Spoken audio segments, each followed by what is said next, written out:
permettez-moi de dire que nous sommes toujours dans cette pandémie mondiale après tous ces mois. Je me souviens encore aujourd'hui, il y a 18, 19 mois, quand on venait ici, c'était un peu comme, quand on partait, c'était un peu comme si on partait pendant les vacances de l'école. J'avais l'impression que ce serait peut-être 2 semaines et tout serait maîtrisé au bout de peu de temps, qu'on aurait nos événements habituels en avril, mais évidemment, ce n'était pas ça. Mais par contre, nous avons l'impression que nous entrons dans un monde nouveau. Nous avons des taux de vaccination non seulement en Ontario, mais dans tout le pays qui dépassent ce qu'on pensait voir. Donc, c'est encourageant de voir ce niveau de vaccination. Et il y a un peu de lumière au bout du tunnel, même s'il faut porter des masques un peu encore. Nous avons de la chance d'avoir pour cette discussion 4 membres qui représentent un peu partout le pays. Ce sont des entreprises sur la première ligne dans l'espace des services centraux, vente au détail, quelque chose de plus industriel. Ce sont des choses qui font que le pays puisse continuer et construire et l'électricité, etc. Et je vais laisser la parole au panel lui-même. Et un peu de réflexion. Qu'est-ce que votre entreprise a pris comme mesure et quelles étaient les mesures les plus efficaces pour non seulement la main-d'œuvre, pour l'entreprise en ensemble? Jeff, on va commencer avec vous, s'il vous plaît. Merci beaucoup de cette occasion de parler avec vous. Et en guise d'introduction, je suis président et PDG de Mosaic Forest Management et je vous parle de nos territoires des peuples Musqueam, Coastal et Squamish. Nous sommes le plus grand producteur de bois du Canada, des produits forestiers. On approvisionne plus de 50 centres de traitement. On exporte vers la Chine, les États-Unis et ailleurs. Et environ 2000 personnes qui travaillent avec nous ou pour nous tous les jours. C'était un moment de la vérité, évidemment, pour tous les leaders. Quand la pandémie a frappé l'époque que vous venez de décrire, au mois de mars et avril de l'année dernière, et nous étions face à de véritables défis. Je vais juste vous citer 3 thèmes qui, pour moi, étaient critiques dans notre réponse. Premièrement, mettre l'être humain en premier plan. Il y avait tellement d'incertitudes. Nous ne comprenions pas les véritables risques, mais les gens avaient peur, anxieux et préoccupés. Et bien sûr, nous, les entreprises, on les gère et on essaie d'avoir des résultats positifs, non seulement financiers, mais pour les communautés. Mais à la fin, toute entreprise fonctionne grâce à la force de ces êtres humains. Donc, la première chose, même si on ne comprenait pas très bien ce qui se passait dans le cadre de la pandémie, c'était l'être humain en premier. Donc, on a demandé aux gens de rester à la maison, de prendre des précautions appropriées et nous assurer que les gens étaient en sécurité. Et puis, nous assurer de leur bien-être de façon plus large. Deuxième thème, c'était la communication. En l'absence de communication, évidemment, l'anxiétude augmente. Les gens ne savaient pas comment ça allait se dérouler. Il était extrêmement important de communiquer de façon précoce et souvent. Et au fur et à mesure que les choses se déroulaient, on a commencé des réunions avec tout le monde toutes les semaines pendant assez longtemps. Ça, c'était un élément très important pour que les gens se sentent qui savaient où ils étaient, où l'entreprise était, quelles étaient les précautions à prendre et celles prises par l'entreprise. Et maintenant, ça m'amène au troisième thème, la transparence. Et la transparence, ça ne veut pas dire seulement que vous allez faire des prognostics. Ce qui était clair, c'est que rien n'était clair au début de la pandémie. Et il était tellement important du point de vue de notre crédibilité que leur assurer que leur bien-être était la première chose. mais il y avait tellement de choses qu'on ne savait pas. Donc, on a dit ce que nous ne savions pas, et les gens ont compris ça. On a commencé à citer des dates pour revenir au bureau, surtout au début de la pandémie. Ça ne nous a pas aidés au niveau de notre crédibilité. Il était important de dire, d'annoncer, voilà ce que on sait, voilà ce que nous ne savons pas, et voilà comment nous allons travailler ensemble pour être sûrs que vous êtes en bonne santé et en sécurité, et faire tout ce que nous pouvons pour assurer cela. Ça, c'était les trois. Communiquer, mettre l'être humain en premier, communiquer souvent et dire ce qu'on sait et ce qu'on ne savait pas. Merci, oui, c'est ça, dire ce qu'on ne savait pas, c'est tellement pertinent au début de cette pandémie. On se demandait ce qui allait se passer. Nous avons quand même appris beaucoup de connaissances collectives épidémiologiques, n'est-ce pas? Maintenant, je vais passer la parole à notre collègue. Merci, Marc. Michel Georges, vice-présidente de l'ingénierie, en chef de vice-présidente des opérations de stockage et de transmission de Enbridge. Et j'étais chef de l'équipe de réponse à la pandémie, donc la question me convient. Nous pouvons écouter beaucoup de choses de ce que disent les autres, mais nous, on a centré notre réponse sur les clients.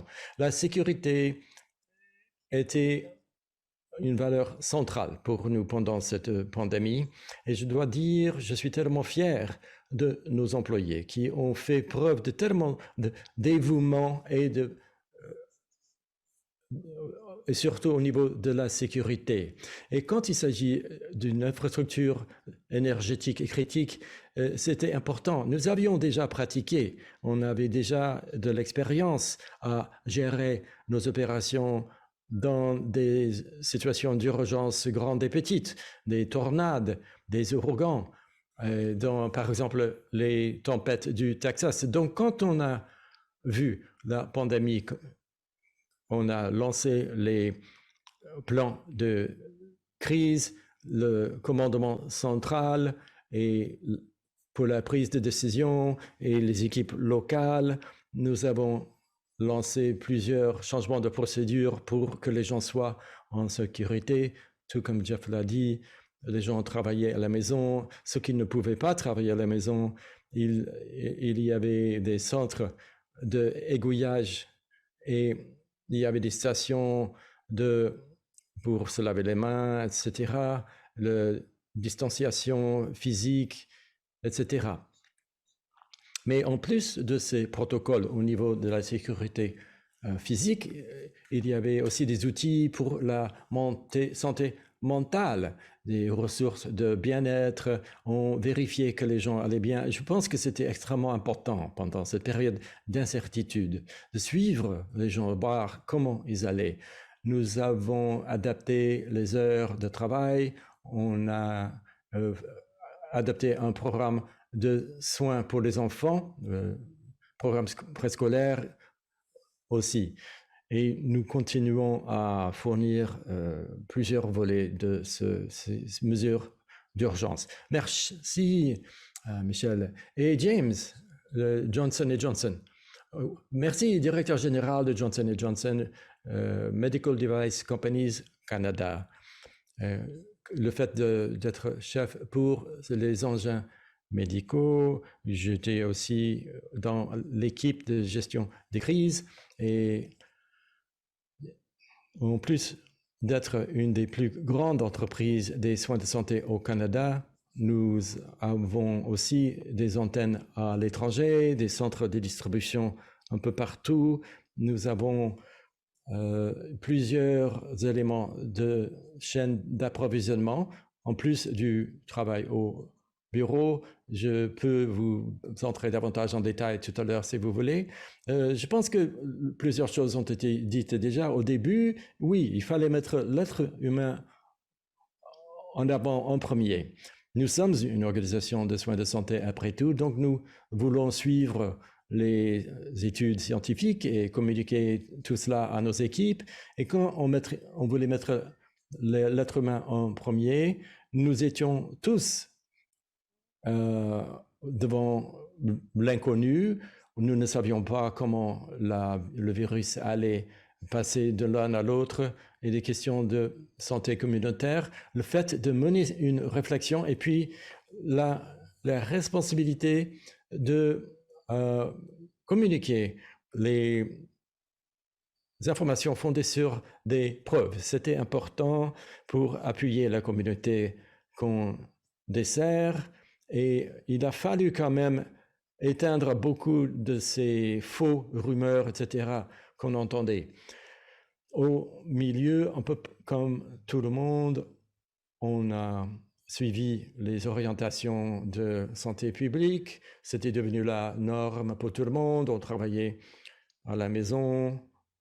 Il fallait que certains soient dans les centres de distribution, mais il y avait une séparation physique sur le site, des masques, des écrans, etc. On a fait ça très rapidement. Et comme Michel l'a si bien dit, tout ce côté santé mentale, nous avons des super-héros, on les appelle, sur le site qui évoluaient un peu partout pendant la pandémie et les gens qui découvraient comment on pouvait travailler à la maison. Et pour tout ça, il y avait le problème de la santé mentale, mais aussi la santé économique. Et parfois, nous étions très sensibles à ces difficultés, la santé physique et mentale. Et puis, plus récemment, on a suivi les études, les connaissances quand il s'agissait des vaccins. Nous avons suivi ça de très près. On a communiqué les options de vaccins et il y avait aussi des rumeurs fausses aussi qu'il fallait combattre. Mais sur le plan de la communication, on a eu 22 grandes réunions au lieu que ce soit une seule comme d'habitude pendant la même période. Merci beaucoup, James. Et maintenant, on va passer à Tina ensuite.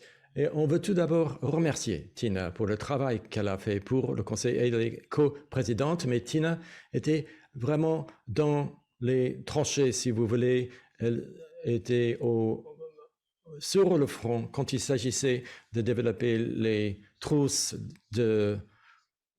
des outils, etc. Et je veux vraiment reconnaître et féliciter Tina de ce travail qu'elle a fait sur le terrain. Elle a fait ça pour son entreprise et pour la Chambre. Merci. Merci, Marc. J'ai passé beaucoup plus de temps avec vous que je pouvais imaginer. Mais c'était un plaisir de travailler avec vous. Et le supermarché T&T, c'est une chaîne de supermarchés BC, Alberta, Ontario et ailleurs, plus de 5000 collègues à travers le réseau et co-président du conseil de relance COVID. Et également, j'ai travaillé avec le ministère pendant une partie de 2020 et nous avions la maudite situation d'être ouvert pendant le COVID avec un demi-million de clients par semaine. C'était très dur. Vous savez, c'est là où la diversité était tellement un atout pour mon entreprise et j'espère que pour les crises à venir, nous avons regardé de l'autre côté du Pacifique et on a appris beaucoup de choses qu'ici au Canada, on ne savait pas. On a tout mis dans la lutte. On avait des masques, vérification de température, fermeture de magasins, amélioration de ventilation, ainsi de suite, toute la liste. Et je crois que c'était dans notre secteur, c'était la réponse la plus avancée contre la COVID. Surtout le fait de porter les masques. C'était l'aspect le plus efficace pour réduire les cas avant l'arrivée des vaccins. Et la chose qui, je pense, va continuer, la combinaison des masques et les vaccins a vraiment baissé fait baisser le niveau à jusqu'à presque pratiquement rien. Et c'était très efficace au début, les masques, mais ces deux choses vont continuer à servir. Et la transparence, absolument. Je suis d'accord avec Michel et Jeff. Tout à fait, il fallait être transparent avec nos clients. Il fallait, même quand on a déclaré, d'ailleurs, on a déclaré tous les cas positifs de nos magasins. Il y avait, oui, un impact financier, mais nous savions que c'était la bonne décision. Il fallait assurer la confiance de nos clients et nous continuons à faire ça aujourd'hui. Nous avons établi plus de 80% de nos employés sont vaccinés. C'est une donnée aussi que nous avons communiquée avec nos clients. C'était très important, cette transparence. Et dernièrement, ce qui a bien marché, c'est quelque chose qu'on oublie souvent, c'est notre salle de déjeuner. Il fallait espacer les tables et qu'il y ait des partitions transparentes entre les tables. C'était le seul moment où les gens pouvaient enlever les masques au travail. Alors, si vous maîtrisez la salle à manger, le réfectoire, et vous avez les masques et les vaccins, aujourd'hui, c'est tout à fait notre environnement chez T&T. Et ça a marché vraiment très, très bien. Merci, Tina. C'est un bon exemple quand on essaie d'adapter le lieu du travail et que les gens puissent entrer en contact sur le plan social et bavarder, etc. Ça aussi, c'est un côté qu'il faut soigner, que ça reste comme un lieu amical. Exactement, exactement. Donc, Maintenant, si si on on peut pourrait maintenant changer un petit parler peu pour parler. des plus grands changements dans la façon de travailler et par le passé, est-ce que nous sommes suffisamment prêts?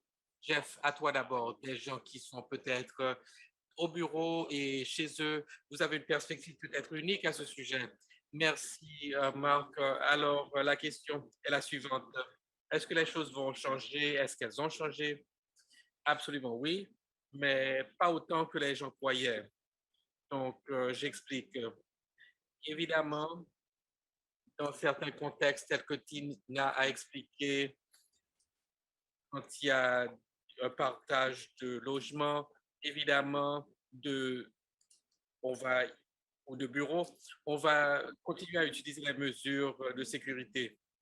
Et la question intéressante pour l'avenir est quand la situation où la présence physique est optionnelle.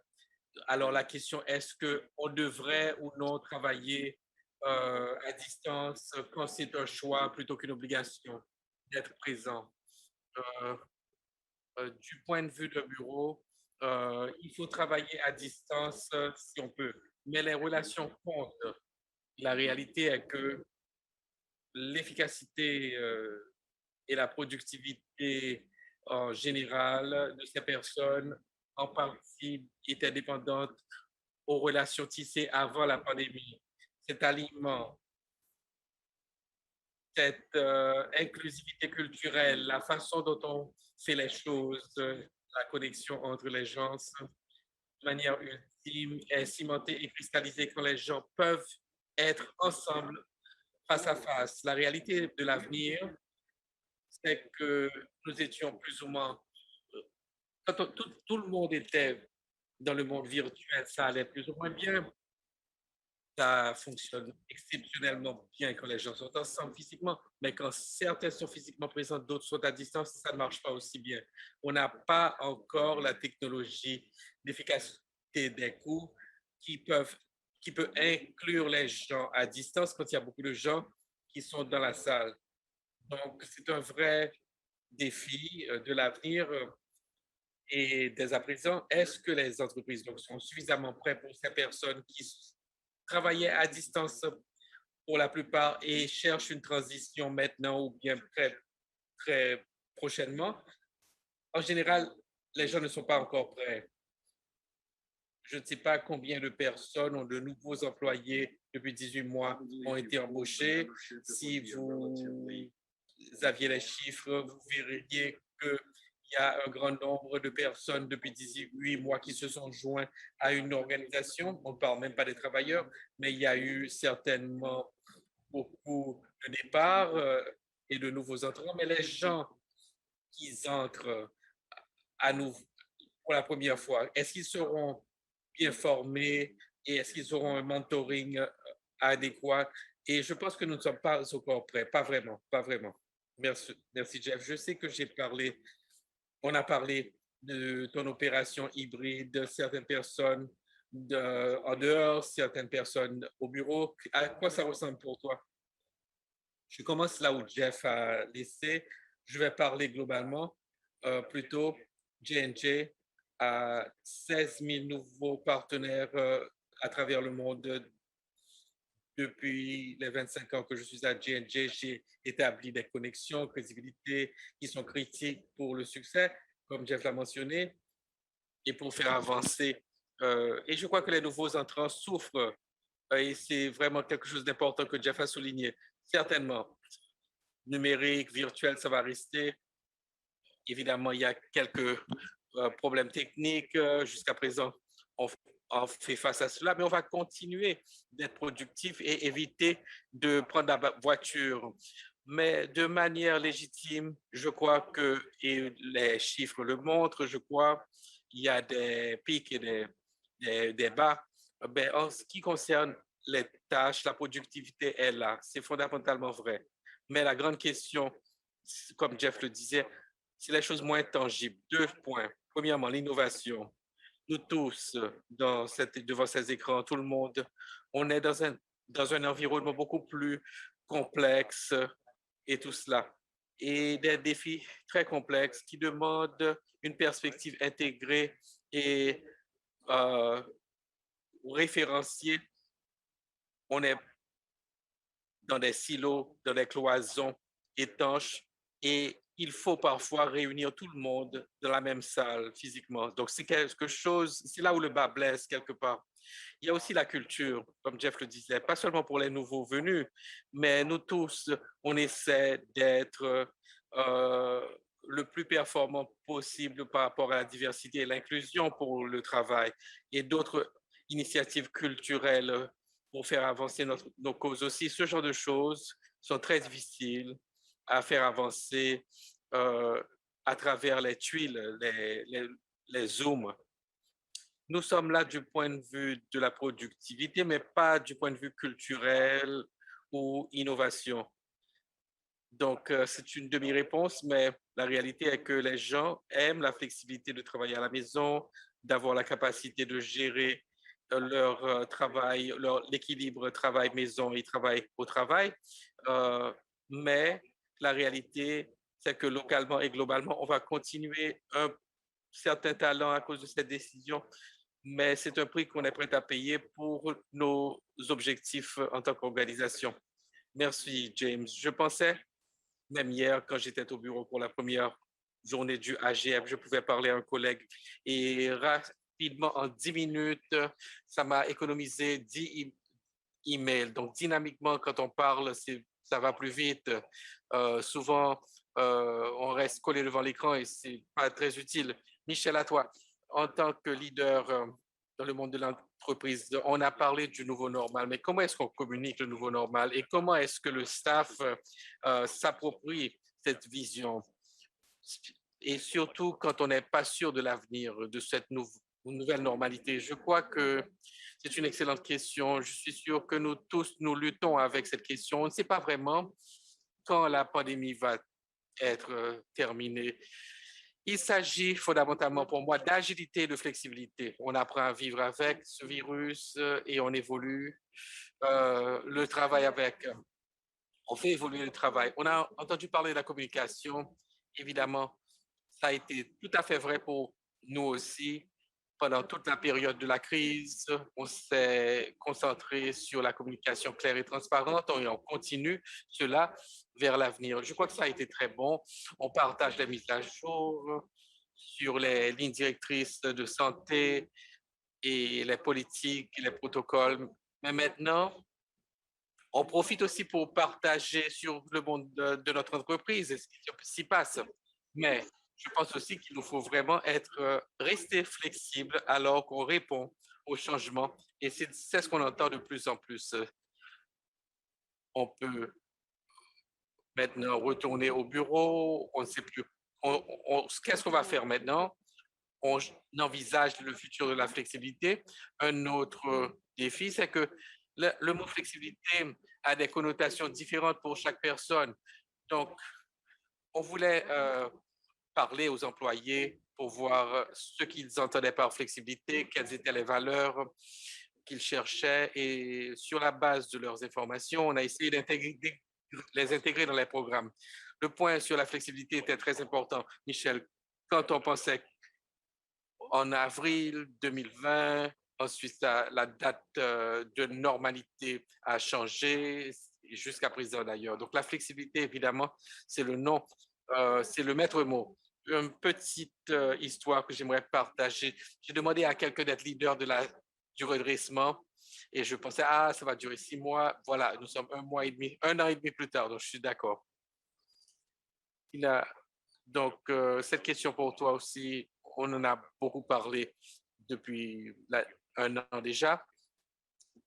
Tu as eu des idées très intéressantes parce que ton entreprise était ouverte dès le premier jour. Ce qui a travaillé bien marché pour nous, et James et Jeff a parlé de ça aussi, c'est que le PDG vraiment devait parler à partir du cœur. Et ce qui a marché pour nous, c'était que ça partait du haut, de la tête. Quand les messages étaient délégués à un autre groupe, quelques ressources humaines, une partie des recommandations étaient questionnées. Je crois que, comme Jeff l'a dit, de reconnaître ce qu'on ne sait pas, mais aussi de déclarer très fermement la position de la société par rapport à ce que vous voudriez voir arriver. Je crois que il y avait beaucoup de réserves en ce qui concerne les masques et les vaccins. Ce qui était utile pour nous, c'était de dire, voilà ce que j'aimerais voir pour notre entreprise. Ça aide à remplir la lacune d'informations que les gens cherchent. Et s'il n'y a pas de réponse claire de l'employeur, ils cherchent d'autres sources d'informations, bonnes ou mauvaises, qui pourraient peut-être biaiser leur opinion quand ils reviennent au travail. Donc, le message clair était très utile pour nous. Par rapport au commerce essentiel, j'avais pas le choix. Nous étions toujours, même dans nos bureaux, nous étions toujours dans nos bureaux, présents. C'était difficile au début, mais nous avons mis en place toutes les mesures COVID qui étaient dans les magasins, dans nos bureaux, et on a établi la culture de venir, de travailler en personne de la meilleure façon possible.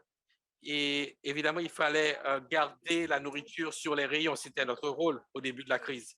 Mais il fallait respecter ceux qui avaient des besoins par rapport aux enfants ou de garderie.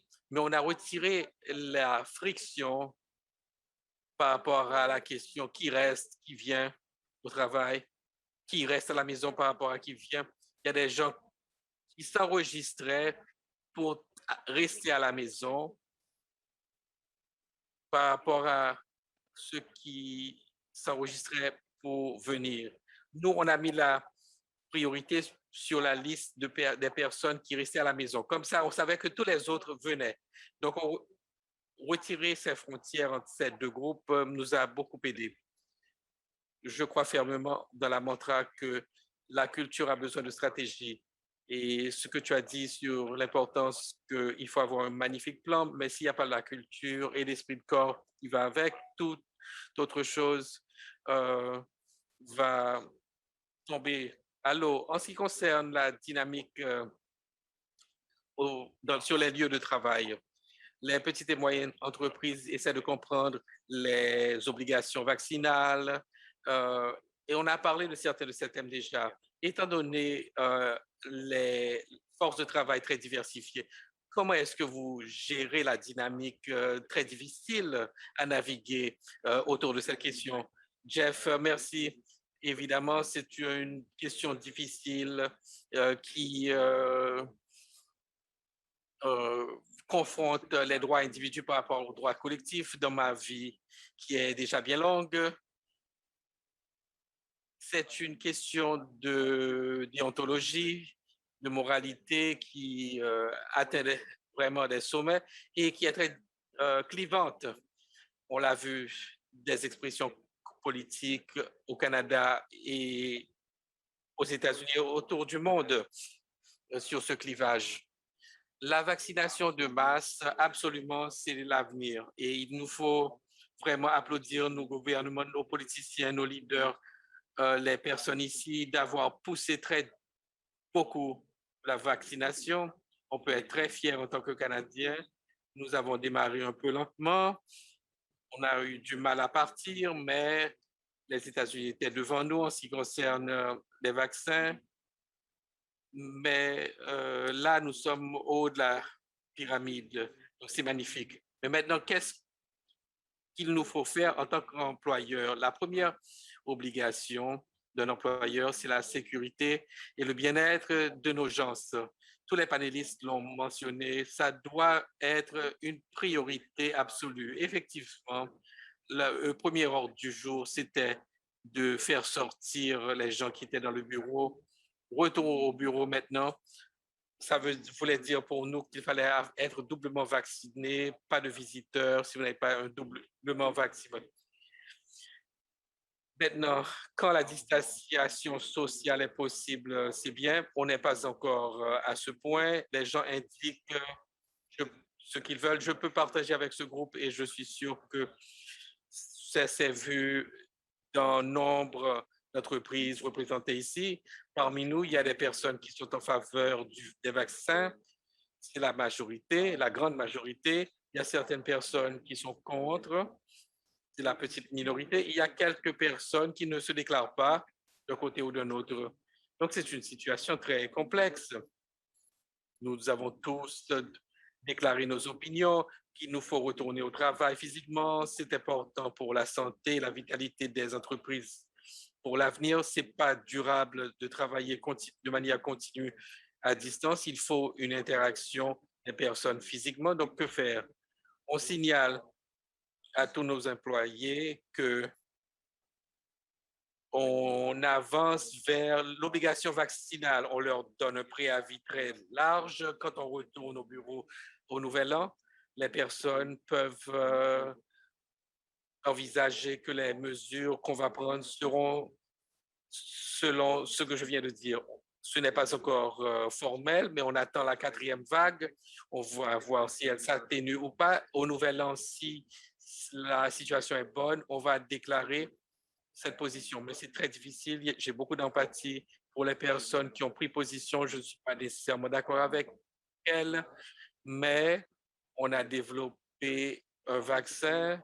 La science et les données sont claires, mais il faut avoir de l'empathie avec ceux qui ont des réservations à cause de leurs croyances ou bien de leurs conditions médicales ou pour d'autres raisons. Donc, la décision est difficile, dure. Et c'est la raison pour laquelle nous prenons le temps de faire ce qu'on fait et de signaler bien à l'avance ce qu'on va faire. James, vous gérez une entreprise ici au Canada, mais il faut respecter aussi les règles mondiales. Pour vous, donc, à quoi ça ressemble? Le troisième élément dans cette discussion, c'est que nous sommes le développeur et le distributeur d'un vaccin, moins au Canada, mais à travers le monde. Donc, toutes ces choses comptent beaucoup. Je te dirai ce qui s'est passé aux États-Unis parce que eux, le climat est très différent et il n'y a pas les mêmes réglementations. Le 4 octobre, ce sera une obligation vaccinale. Si les gens, donc c'est très simple au Canada et philosophiquement, en tant qu'organisation qui fabrique le vaccin, on est fondamentalement d'accord avec l'obligation vaccinale. Là où c'est un peu plus difficile au Canada, c'est que j'ai parlé des lois de l'emploi qui sont beaucoup plus difficiles et complexes et pas beaucoup d'antécédents par rapport à ce sujet. C'est vraiment sans précédent. Donc au Canada, on a une approche plus mesurée. Nous ne sommes pas encore arrivés, mais nous arrivons à un point similaire aux États-Unis, étant donné le droit local.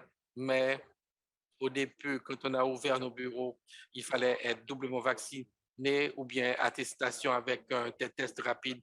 Nous n'étions pas encore au niveau vaccinal actuel. C'était la première étape. Très probablement, on va abandonner l'attestation PCR et on va, au nouvel an, faire les gens venir au bureau. La question qui reste, je ne suis pas sûr que nous avons l'appétit d'ignorer le contexte légal, d'avoir un mandat très dur, obligatoire. C'est la situation actuelle. Donc, comme le service civil, est-ce qu'on va contempler des vacances non payées pour motiver ceux qui sont sur la clôture? Donc, on n'a pas encore tout décidé. La seule différence, c'est que quand on parle de la nature de notre organisation, il y a deux distinctions. Notre siège social, il y a beaucoup de visiteurs. Souvent, ils sont au travail, à l'hôpital. C'est très clair que c'est une condition d'emploi pour eux. Donc, il faut être beaucoup plus dur et assertif avec cette population. Nous sommes les premiers à être vaccinés de toute façon parce qu'ils savaient qu'ils devaient respecter les exigences des hôpitaux qu'ils desservaient. L'autre distinction, c'est que le côté distribution, comme tout le monde le sait, et on en parlera plus tard, le côté chaîne d'approvisionnement est en grande difficulté à cause du manque de main-d'œuvre. Donc, du point de vue de continuité, on ne peut pas être très dur. Il y a une compétition. Notre centre de distribution est à côté d'Amazon, donc on ne peut pas être totalement dissocié avec ce que veulent les employés, spécialement ceux qui sont en temps partiel et ceux qu'on voit sur le marché. Donc, c'est encore un autre thème qu'il nous faut prendre en considération. Merci, James. Je sais que Tina et moi, Tina, vous avez parlé avec moi quant à la vaccination et le KPI, étant donné votre structure d'entreprise, les personnes dans le bureau, les personnes sur la première ligne, il y a des dynamiques que vous avez dû gérer. Oui, tout à fait. À propos, James, nous sommes tous juste à côté d'Amazon. Nous avons le même problème dans nos entrepôts. Oui, j'aimerais partager. Je suis complètement pour les mandats de vaccination, mais je voulais partager l'expérience de TET. Nous avons pu atteindre 95% donc de taux de vaccination sans avoir une obligation de vaccination, un mandat de vaccination. Je n'ai jamais dû mettre un tel mandat en place parce qu'il y a eu une conformité dès le début. C'était vraiment commencer tôt, partager les bonnes informations, les bonnes données, étant donc très, très clair quant à mes attentes pour les employés. Voici les données. Nous voulons que vous soyez vaccinés. Notre équipe de ressources humaines a aidé tout notre personnel qui avait des problèmes avec le système d'inscription ou de réservation pour donc aider les employés à faire la réservation. On a payé des congés pour les personnes qui allaient se faire vacciner, si les personnes donc étaient en récupération pour les effets secondaires. C'était avant que le gouvernement ne l'exige. Nous avons amené la conversation au centre donc de la scène. Ce n'était pas tabou de parler de si on était ou pas vacciné. On a donné des petits souvenirs pour moi, pour nous, pour T. Pour les premiers 80% des personnes qui se sont fait vacciner. On a vraiment donc fait une grande poussée. Et pour tout conclure, à la fin, nous avons commencé à, éliminer les avantages supplémentaires pour ceux qui n'étaient pas vaccinés. Alors, si vous aviez un test positif, si on avait donc un test positif, vous seriez en congé, on serait en congé. Et puis, vous pourriez demander, donc, on vous donne votre paye à 100% si la compagnie, enfin, si vous étiez vacciné, mais si vous n'étiez pas vacciné, vous ne receviez pas ce même bénéfice. C'était suffisant pour faire en sorte que les gens se joignent et se fassent vacciner. On a enlevé une carotte, en fait, une partie de la protection que les gens valorisaient, et cela nous a fait atteindre le taux de 95%. Il y a 95% des personnes qui restent sont des personnes qui ne peuvent pas à cause de raisons médicales, qui sont en congé à long terme. C'était suffisant pour qu'on atteigne donc le but. C'était vraiment ça a été vraiment efficace. Sur 5000 personnels, il y a eu une éruption, donc un cas depuis juin. Les masques plus les vaccins, vous êtes à 95% de taux de vaccination, pas de mandat de vaccination, mais une communication très intense, une poussée sociale et culturelle. C'est ce qui nous a fait donc atteindre, c'est ce qui a fait qu'on a atteint notre objectif. Et je soutiens tout à fait les mandats de vaccination parce que vous ne pouvez écrire donc que c'est un devoir que pendant un certain temps, peut-être pendant quelques mois.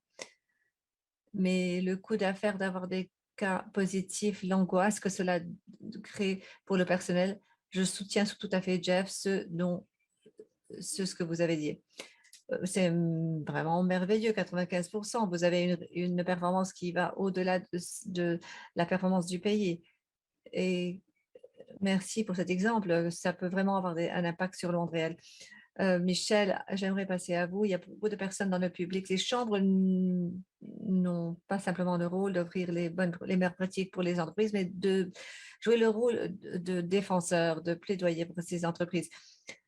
Du point de vue du gouvernement, le gouvernement doit acheter les vaccins, établir les règles de santé publique, mais que pensez-vous que le gouvernement doit faire maintenant quand on pense à l'avenir pour préparer les entreprises pour la nouvelle normalité?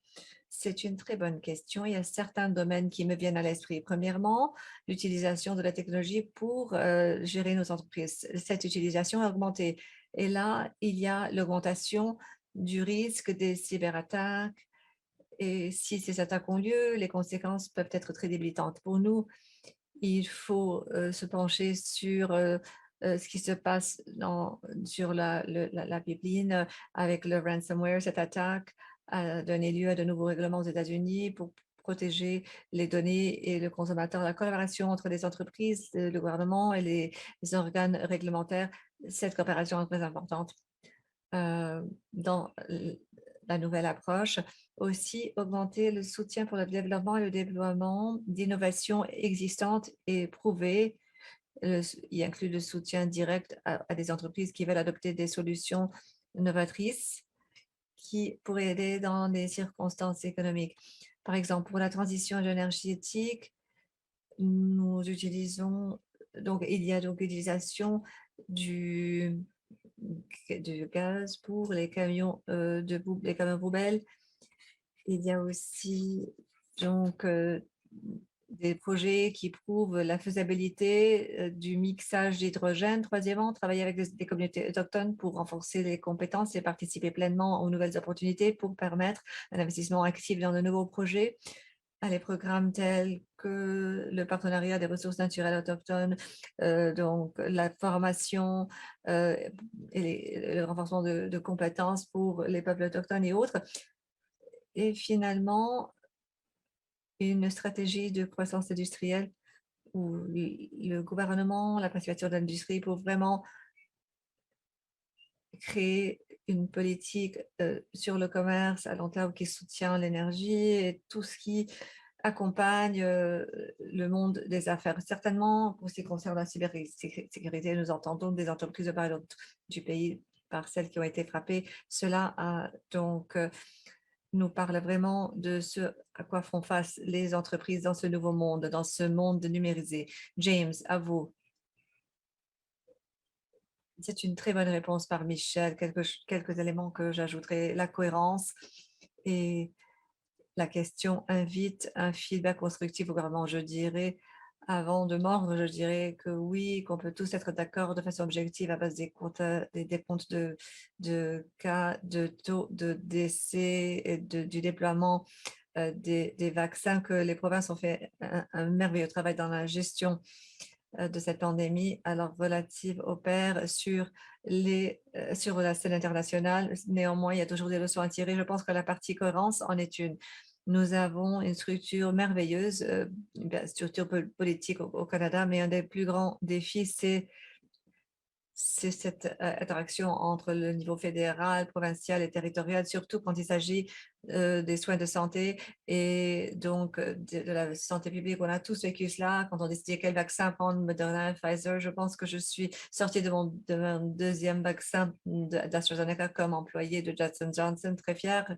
Et dans le parking, j'ai commencé ma voiture.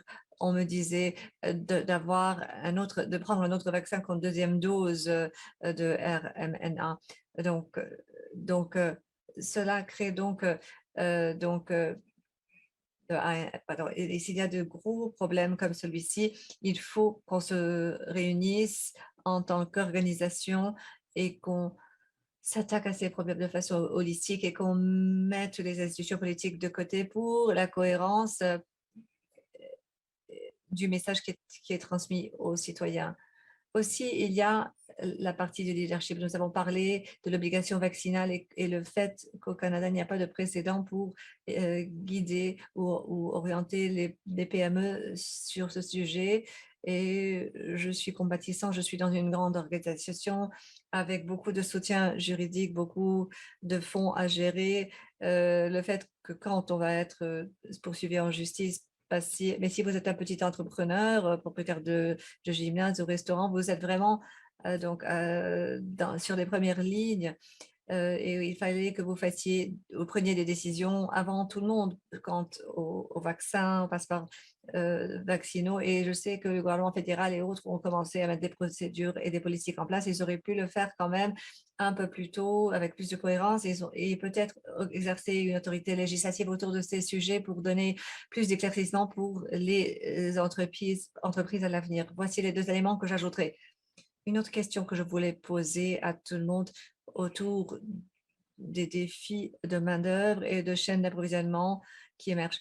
Mais il y a une question du public qui a trait à l'acceptation et la divulgation des informations de santé personnelle et les mandats vaccinaux. Nos membres sont confrontés à beaucoup de différents défis. Il y a des entreprises qui sont dans de grandes municipalités ou des petites filiales bancaires ou des petites épiceries dans une petite ville ou bien des entreprises dans un environnement rural. Alors, quelles sont certaines des considérations que les personnes dans ces petits environnements ruraux ou urbains où ces directives ou cette orientation pourrait ne pas les atteindre? Vous avez des équipes qui sont sur le terrain, pas tout le monde est au siège avec vous. Jeff, peut-être que je me tourne vers vous en premier. Comment gérez-vous ces aspects pour être sûr que tout soit géré de façon cohérente dans toutes les parties de l'entreprise ou c'est en dehors de votre capacité de le voir directement? Oui, Tina s'est référée, je pense, à ce point. Il faut diriger dès l'avant. Ici, c'est un très bon exemple, surtout face à une information incohérente qui pourrait être diffusée par différentes autorités, comme l'a dit James. Provoquant une confusion à la base. C'est une situation où le leader d'affaires doit se mettre sur la scène, dire voici ce que l'on sait, on va donc agir avec précaution, on va prendre les mesures suivantes et on va les appliquer de façon cohérente et les principes sont articulés clairement. Vous vous présentez comme un leader authentique qui s'intéresse aux personnes qui travaillent avec et pour vous. Et je reconnais que cela exige un certain courage parce que pas tout le monde verrait les choses de la façon que vous les voyez. Mais au bout du compte, cela engendre une mesure de réussite. Et les gens ont l'impression que vous êtes crédible. Ça serait ma réponse. C'est un peu difficile d'être plus précis sans connaître les faits d'une situation donnée. Mais Tina a donné un exemple dans son lieu de travail quant à ce qu'elle a fait pour accomplir les objectifs. C'est un très bon exemple de leader qui se met en avant, qui disent voici ce que l'on va faire comme organisation, voici les conséquences si vous choisissez de ne pas nous suivre. Nous avons de la sympathie pour vous, mais nous reconnaissons il pourrait y avoir des conséquences et voici la façon que ça va se dérouler. Soyez cohérents. Tina, je me tourne vers vous. Vous avez des vocations ou des sites, pardon, qui sont dans des sites multiples de part et d'autre du pays. Et vous êtes à Toronto. Comment gérez-vous cette dynamique avec cette diffusion si large au niveau géographique de vos bureaux, de vos... Oui, quelques points à partager. Premièrement, pour atteindre quel pourcentage de notre population au tout début, aussi simple que l'enquête de SurveyMonkey, une enquête ou un sondage volontaire. Cliquez, êtes-vous vacciné ou non? Avez-vous l'intention? Je ne peux pas déclarer. Cela nous a donné une première déclaration. C'est un service gratuit. L'autre partie ou l'autre astuce pratique que je donnerais, c'est que quand quelqu'un dit « je ne veux pas partager parce qu'il s'agit d'informations privées », et là, nous dirions « eh bien, personne à part les ressources humaines ne connaît votre statut vaccinal. Je ne sais pas qui est vacciné, qui ne l'est pas. Vos collègues ne le seront pas non plus. Nous reconnaissons qu'il s'agit d'informations privées, mais nous gardons ces informations avec les autres informations privées que nous avons sur vous, votre état donc de mariage, votre genre, votre permis de conduire, votre adresse. Alors, toute entreprise a des mesures de sécurité pour les informations privées d'un employé, normalement logé dans le département des ressources humaines. Et là, nous ajoutons un champ, que ce soit un système RHIS ou un Excel qui dit oui, première vaccination, donc cocher, deuxième vaccination cocher. Et puis, on va ajouter une colonne booster. Ça peut être donc dans Excel ou dans... Mais j'essaye d'adoucir la déclaration du statut vaccinal pour dire que ça est logé sous les informations privées. Vos collègues ne le sauront pas, à moins que vous ne le partagez avec vous. Et nous avons fait de cette idée de partager son statut vaccinal quelque chose de très heureux. Nous avons mis donc un pommier, un énorme pommier, on a donné une pomme à toute personne. Prenez un selfie avec la pomme, mettez votre visage sur cette pomme, sur cette personne se sont autodéclarées, j'ai eu ma piqûre, je vais mettre mon visage sur le mur. C'était amusant, ludique. J'espère qu'il s'agissait de pommes vertes plutôt que de pommes rouges, mais c'est ma préférence personnelle. Il nous reste 3 minutes et ce que j'aimerais faire, c'est une ronde éclair pour vous quatre, pour vous dire très rapidement, nous avons eu plusieurs défis de chaîne d'approvisionnement auxquels les entreprises ont été confrontées, la pénurie de main-d'œuvre, le coût des conteneurs de cargaison, la disponibilité de ces conteneurs. Parlez d'un défi auquel vous êtes confronté, si vous pensez que ça va être un défi durable ou si c'est quelque chose de très temporaire qui ont été provoqués ou aggravés par la COVID. Michel, à vous, puis Jeff, James et Tina. Je serai très bref. 2 mots, prévisibilité et précision sont les plus grands défis pour nous. Il est difficile de voir où pourraient être tous les impacts parce qu'ils ont tendance à être en amont, mais c'est ce que l'on voit. Merci Michel. Jeff, à vous. Oui, pour ce qui concerne les défis autour de la chaîne d'approvisionnement dans notre entreprise, et est-ce que cela sera résolu? Oui, la réponse est oui, mais pas aussi rapidement qu'on le penserait. Et les contraintes de main-d'œuvre, donc ces contraintes sont très réelles. Nous anticipons que cela continuera sur la durée. Il se peut qu'il n'y ait pas de solution qui nous permette de trouver les personnes appropriées. Merci, Jeff James. Oui, bonne question. Bon nombre d'entre nous beaucoup d'industries qui sont représentées sur cet appel. On peut chercher une hyper efficacité par la gestion de la chaîne d'approvisionnement dans la dernière décennie, c'est-à-dire c'est une tendance de ces chaînes d'approvisionnement intégrées. Dans les derniers 18 mois, nous avons vu l'impact de cela. Donc, à court et à moyen terme, je suis d'accord, il va falloir donc éliminer certaines de ces efficacités pour répondre à la demande des clients. Sinon, nous allons laisser les personnes sans satisfaire leurs besoins. Pensons aux voitures et autres. À long terme, j'aime penser qu'on va pouvoir regagner ces efficacités, mais donc à quoi ressemble la prochaine pandémie? Je ne sais pas à quoi ressemble le changement climatique. Nous avons beaucoup d'investissements au Mexique où il y a beaucoup d'ouragans, et à quoi ressemble l'investissement pour l'avenir. Alors, tout cela doit bien se passer pour que l'efficacité soit donc bonne à long terme. Un autre sujet pour un autre jour. Si nous avions 1 heure de plus, ça serait bien. Tina, à vous, je parlerai directement surtout aux routes asiatiques pour les problèmes de chaîne d'approvisionnement. C'est tellement serré, bien plus qu'auparavant. Nous sommes le plus grand importateur d'aliments asiatiques vers le Canada. Je suis vraiment frappée. Un conteneur qui coûtait $2 000 pour le frais, c'est maintenant 9 000. Si vous voulez un conteneur réfrigéré, il y a encore une augmentation. Il s'agit d'augmentation de prix qui ne viennent que des navires. Il n'y a pas de problème au niveau de l'usine. C'est vraiment de l'usine à ce navire, à ce porte-conteneur, avoir réservé cet espace pour mettre ce produit sur l'eau. À cause de cette contrainte que nous vivons, nous avons des retards. Nos acheteurs entraient tous les matins et voyaient sur l'ordinateur les ventes. Comment étaient les ventes hier? Aujourd'hui, ça ne les intéresse pas. La première chose qu'ils regardent, c'est l'inventaire. Est-ce que mon inventaire a été mis sur le navire hier? Et nous attendons à ce que cela persiste ou continue. D'accord avec vous, Jeff?